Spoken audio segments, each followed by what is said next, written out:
Deebisaa Ministeera Raayyaa Ittisa Biyyaa Dooktorri kabajaa Dooktor Lammaa Magarsaa uummata isaaniitiif deebisan qabannee isinii dhiyaanneeti jirra. Hanga xumura qophii keenyatti turtii gaarii nu wajjin taasisaa isiniin jennam.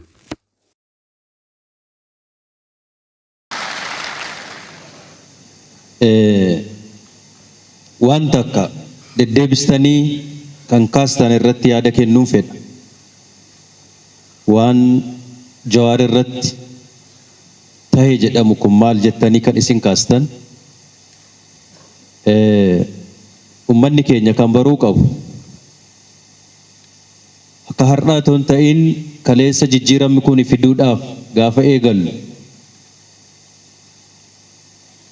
nama waggaa tokko mitiiti guyyaa tokko sa'aa tokko sakandii tokko Oromoodhaaf qabsaa'e kamuu walitti qabnee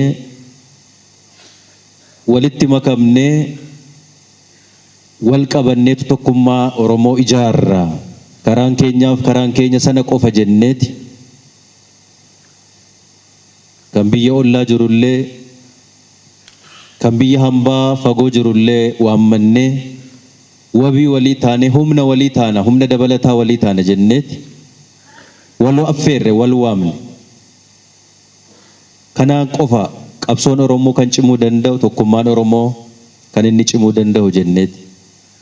Sana keessaatii obboleessi keenya nama takka hundi keessanuu akkuma hubattan gaafa miilli isaa biyya kana ejjetu kaasee ulfina guddaaf kabaja guddaan isa simanne hundi keessanuu hin beektu. Sanaan boodas hojii guddaa hojii bal'aa waliin hojjetaa dhufne waliin hojjetaa turre. Kaleessas obboleessa keenya har'as obboleessa keenya borus obboleessa keenya.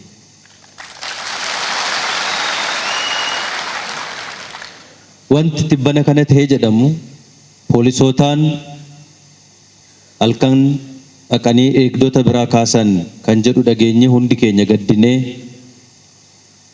hatattamaan dubbiin kun akka irraa dhaabbatu ta'utu irra jiraata jennee hundi keenya iyyuu morminee namoonni kana raawwatan seeraan gaafatamuu danda'utu irratti jiraataa amantaa cimaa qabna kanarratti nullee. Waan namni baruu qabu ituu obboleessa keenya balleessuu barbaanne hidhuu barbaanne biyya kanattuun affeeru inumaa ka isa mitiiti isa kaan isa hidhamaa ture iyyuu gadhiisaa turre waan ta'eef ituu kan inni baduu barbaanne nama isa eeguyyuu eegduu isaa goonee hin eegnu turre garuu lubbuun qabsaa'aa kanaa nama yartuu akkatti akkan dabarre jecha eegaa turre waan ta'eef wanti irratti raawwate ammallee fudhataman qabu hin mormina borus waliin hojjenna waliin qabsoomna.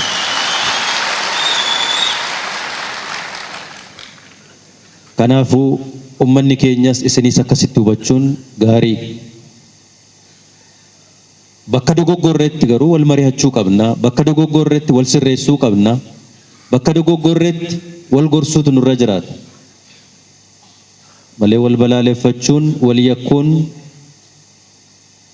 wal balleessuun qabsoo saba keenyaa ajjeesaa dadhabsiisaa dhufe malee hin cimsine hin jabeessine. Kanaaf sanarraa barannee hundaayyuu gaaddisa hooggansa Oromoo jennee cinaatti hin gannee wal qabannee wal ijaarree saba kana yoo nuti tokko taane malee tokkoomsuu hin dandeenyu jennee waliin hojjetaa jirra waan ta'eef kana jabeessinee hojjechuun dirqama hunda keenyaati jenneeti kan amannu eegallee jirra. Akka inni milkaa'u akka inni fiixa ba'u godhuu danda'utu nurra jiraata. Waan raayyaa ittisa biyyaa waliin wal qabsiistanii kaastan muummeen ministeeraas as waan jiraniif teenyee waliin ilaaluun barbaachisaadha. Raayyaan ittisa biyyaa hundi badiin qabu hundi yakkamaa miti yakkamaan garuu isa keessa jiraachuu hin danda'a. Kan badii qabu keessa jiraachuun mala. Kana ilaallee sirreessuun dirqama hunda keenyaati waan ta'eef hooggantoota kallattiidhaan humna kana bobbaasan waliin teenyee mari'annee fala akka inni argatu godhuun barbaachisaadha.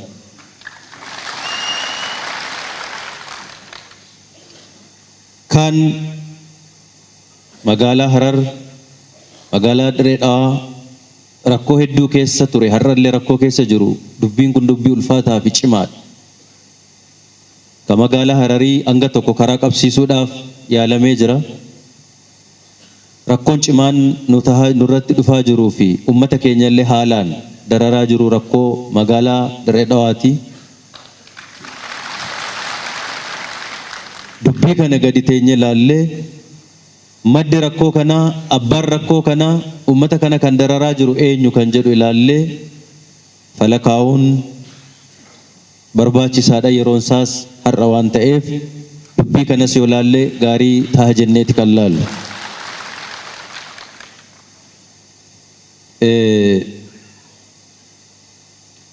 Obboleettiin kiyya afaan keenya afaan biyyaa haa ta'u jennee waan gaafanneef manni barnootaa nurratti cufamee jira kan jette.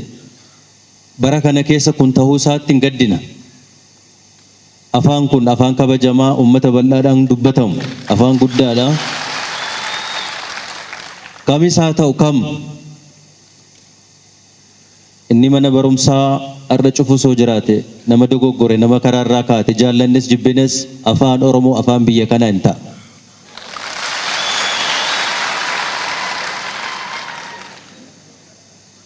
Kanaaf qabsoofne hunduu kanaaf qabsaa'e eenyu irratti fedhuun barbaannu, eenyu dirqiin akka inni fudhatu hin barbaannu. Walii galteef, wal jaalalaaf, amantaan afaan sabni guddaan dubbatu waan ta'eef afaan biyyi kun itti tajaajilamu akka inni ta'u yoo ta'e cubbuun qabu, yakkummaan qabu, badummaan qabu, kan immoo akka inni fiixa ba'u kan hojjennu ta'uu keenya ibsuun barbaada.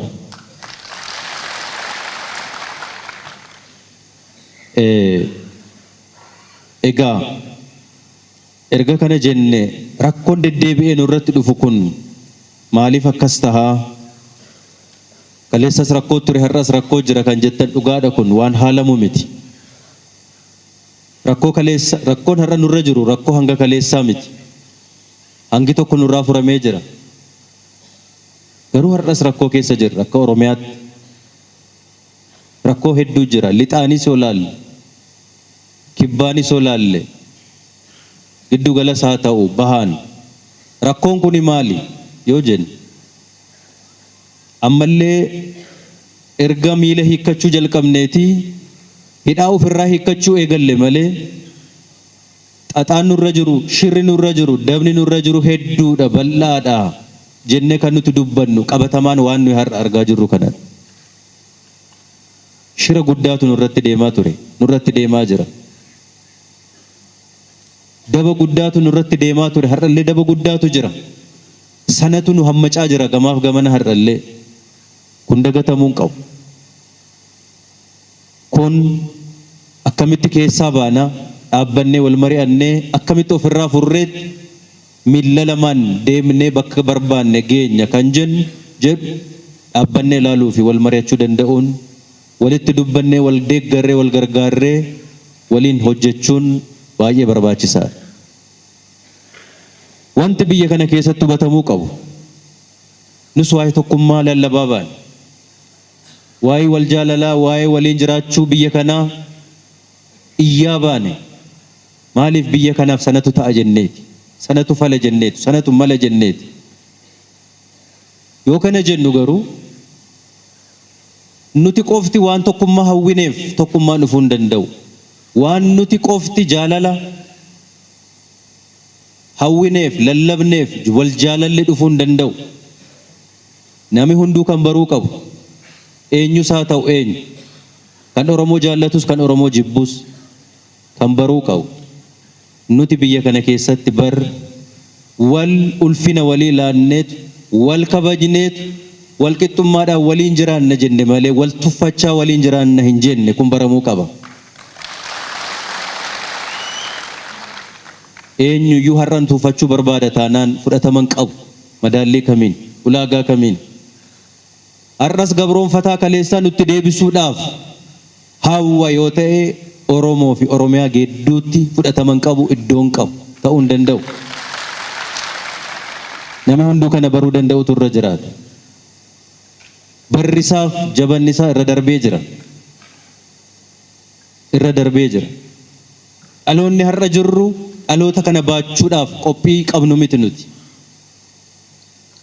Mirga keenyaaf jennee, bilisummaa keenyaaf jennee, eenyummaa kabaja sabummaa keenyaaf jennee gatii kaffalle. Namni kamiyyuu gatii nuun kaffalle. Kanammoo dhiiga keenyaan, qabsoo keenyaan hin eegganne. Ammas har'as borus yoo ta'e. Kun beekamuu qaba, kun hubatamuu qaba. Kun daangaa nuti bira darbuu hin dandeenye. Daangaa irra ce'amuu hin dandeenye. Haa ta'u garuu sana asitti tokkummaan, walqixxummaan, ulfina walii laachuuf kabaja walii laachuun bakka jiraatetti tokkummaa biyya kanaaf har'as borus hin hojjenne. Isatu nu baasa, isatu nu fayyada waan ta'eedha. Hamma inni kaan nu kabaju nus kaan kabajuu qabnu. Hamma nuti isa kaan kabajnu inni kaan ulfina nu laachuu qaba, kabaja nu laachuu qaba. Nu salphisaa, nu tuffachaa, nu xireeffachaa nu waliin jiraachuu hin danda'u. Nus kaaniin salphisaa, kaaniin xireeffachaa, kaan nu simatee nu fudhatee waliin jiraachuu dandeenya jenneen amanna. Biyya kana keessatti olaantummaan eenyuyyuu akka inni dhufu hawwii akkasiin qabnu nuti walqixxummaaf tokkummaan, wal jaalalliif, wal kabajanii, ulfina walii kennanii waliin jiraachuutu dhufuu qaba biyya kana keessatti jennee amanna. Kana kan ta'uu qabu. Kanaaf kun akka inni dhufu hojjechuun baay'ee barbaachisaadha. Deemee rakkoon keenya ammallee qe'ee keenya keessaa hin baane. Iddoo biraatti quba qaburra of keessa ilaaluun ammallee nu barbaachisaadha. Keessumaa warri biyya kana hooggannu dhaabbannee har'allee ilaaluun dirqama keenya. Isin kaastanii jirtu. Mataan keessan akkasii, miilli keessan akkasii. Har'allee iddoo tokko tokkotti jijjiiramni hin dhufne. Rakkoon Dirree Dhawaa keessatti nu rakkistu etuu caasaa cimaa, gurmuu cimaa qabu etuu qabaanne hanga kana uummanni keenya hin dararamu.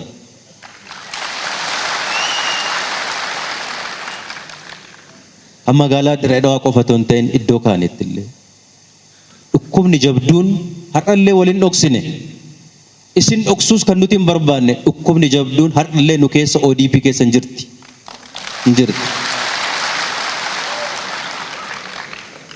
Kanas hin dhoksuu hin barbaanne.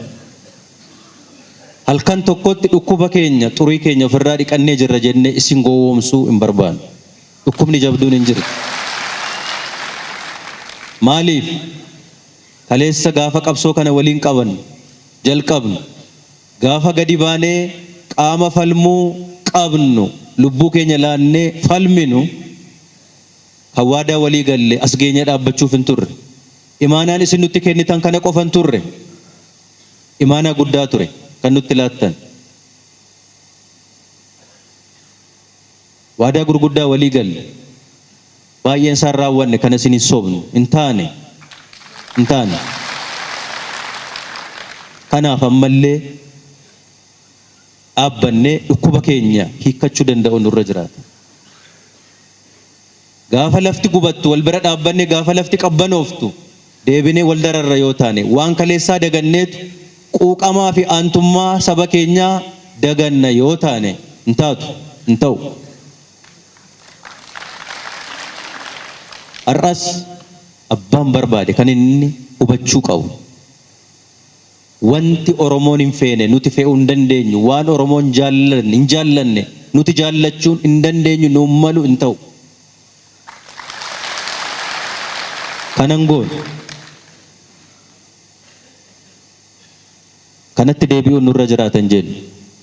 Hanqinni jajjabduun, dogoggorri jajjabduun nu keessa hin jira irrallee.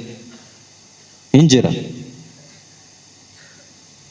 Kanaaf kana waliin dhaabbanne ilaallee walitti dubbannee kunin ta'a, kun nuun ta'u, kuni nuu mala, kunu ni malu jennee walitti haasa'uu danda'uutu nurra jiraata. Walitti dubbachuu danda'uutu nurra jiraata. Obboleessi kiyya kaleessa siriira nagaa baanee jirra borus hin baana jedhe sirriidha. Ukkaanfamuun qabu ummanni kun waan isaan taane anaaf ta'uu hin danda'u, waan anaaf hin taane isaafis ta'uu hin danda'u, waan komatu, waan jibbu, waan isaan malle sabni kun borullee bahee mormachuu qaba. Irra jiraata jennee amanna. Garuu waan cimaa fi waan jabaa isin kaastan tokko jira. Naannoo biraatti namni hiriira nagaa gaafa bahu nagaan bahee galaa, kan keenya garuu lubbuu gannee gallaa, dhiiga dhangalaafnee galla, maaf ta'a keenya kan jedhe dhimma jabaadha.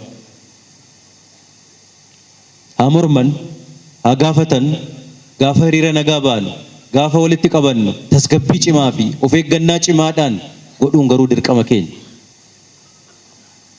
Kanarratti rakkootu jira, wal dhoksuun nurra jiraata jedhee yaadu'an. Hanqinatu jira. Kun immoo rakkootti nu gashaa jira. Waan hin taanetti nu gasheetu waan tahuu qabu akka inni hin taane taasisaa jira. Waan tahuu hin malle akka inni ta'u godhaa jira. Kana dhaabbannee ilaaluun nu barbaachisaadha jedhee yaada. Haa ta'u garuu mirga keenya gaafachuun, mormachuun nu barbaachisaadha. Mormannee tasgeenye, gaafannee tasgeenye, namni kennaa nuu kenne hin jiru. Borullee gaafachuu qabna. Sirnaan, seeraan, tasgabbiidhaan, wal dhagahuudhaan, wal hubachiisuudhaan garuu ta'uu danda'utu irra jiraata. Yoo kana ta'uu baate ummata guddaadha nuti, ummata bal'aadha. Rakkina baay'eedhaaf of saaxilna. Hundaa ol, hunda caalaa waan yoomiyyuu Oromoon dagachuu hin qabne waa'ee tokkummaa Oromooti. Yoo tokkummaan Oromoo hin jiraanne rakkoon Oromoo taakkuu tokko ni hiikkattu. Tokkummaan biyya kanaas, rakkoon biyya kanaa hiikkate tokkummaan biyya kanaas yoo hiikkanne biyyi kun rakkoo kana keessaa bahuu hin dandeessu. Rakkoo kana keessaa bahuu hin dandeessu. Haa gaafannu mirga keenya, garuu waan nagaa dagachuun nurra hin jiraatu. Haa gaafannu mirga keenya, waan tokkummaa keenya miidhuu hin dandeenye danda'u irraa of haa qusannu. Haa gaafannu mirga keenya, fira keenyaa fi diina keenya adda baafachuu haa barru. Fira keenyas dabarsine loluun nurra hin jiraatu. Kan boru gaaddisanuu ta'uu danda'u.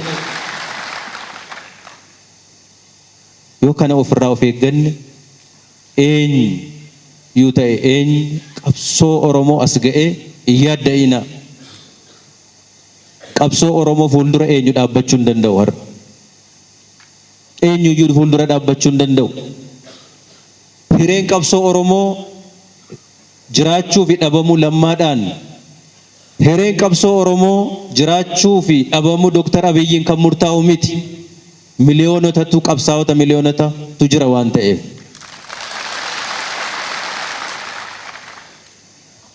Isaa ol garuu gurmuun nu barbaachisa. Wal dhagahuun nu barbaachisa. Ifatti wal gowwoomsuu fi wal sobuu otoo hin ta'in waan hadhaadha jedhanii walitti dubbachuun, waan mi'aadha jedhanii walitti dubbachuun har'a nuuf nu barbaachisa. Harka walii dha'uu miti, dhugaa walitti himuu, haqa walitti himuu nu barbaachisa. Waan ta'eef rakkoon jajjabaan nurra jira, dhugaadha. Kana haaluun qabnu, haaluun nurra hin jiraatu. Asiif achiin kan harka nu harkisu, kan miilla nu butu waa hedduu jira. Sababa kanaani wantoonni kaleessa waadaa walii galleeyyuu etuun raawwatiin, etuun xumuramiin as kan ga'an. Waan ta'eef ummanni keenya guutuun har'as wal gurgufachuunii fi wal dhageenyee bakka wal qeeqnutti wal qeeqaa, bakka wal komannutti wal komachaa, garuu tokkummaa keenya, wal dhageettii keenya cimsinee hojjechuun barbaachisaadha. Har'as nuuf murteessaan isa jenneeti kan amannu. Gara fuula duraatti fiiguu fi tarkaanfachuu keenya kan murteessu isa jenneeti amanna waan taaneef kana jabaannee yoo waliin hojjenne rakkoo har'aa nurra jirtu kana ofirraa furuu dandeenya. Borus guyyaan keenya guyyaan hunda keenyaati. Bariin keenya jennee abdanna. Kanaaf iyyuu manguddoonni, qeerroof qarreen keenya, abbootiin gadaas hundi keessan iyyuu akkuma wal gargaarree hojjechuu jalqabneen nagaadhaaf, tokkummaadhaaf wal gargaarree haa hojjennu jedha. Ulfaadhaa.